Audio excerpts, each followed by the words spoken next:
Pasta இல்லாம pasta செய்ய போறோம். பாஸ்தா எல்லாமே எப்படி செய்யறதுன்னு பாக்கலாம் வாங்க.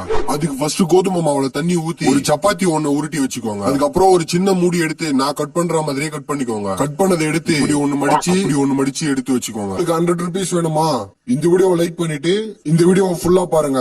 அது எப்படி வருதுன்னு தெரியும். பண்ணி குண்டான ஒண்ணு வச்சு நம்ம செஞ்சு வச்சத ஒரு 10 நிமிஷம் தண்ணியில போட்டு வேக வச்சு எடுத்துக்கலாம். மறுபடியும் கேஸ் ஆன் பண்ணி கடாயை ஒண்ணு வச்சு கொஞ்சமா எண்ணெய் ஊத்திக்கலாம்.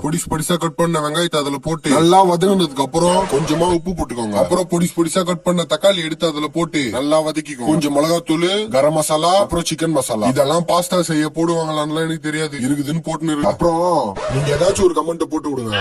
அந்த கமெண்ட்டுக்கு ஒருத்தர் கூட லைக் போட்டுருக்க கூடாது.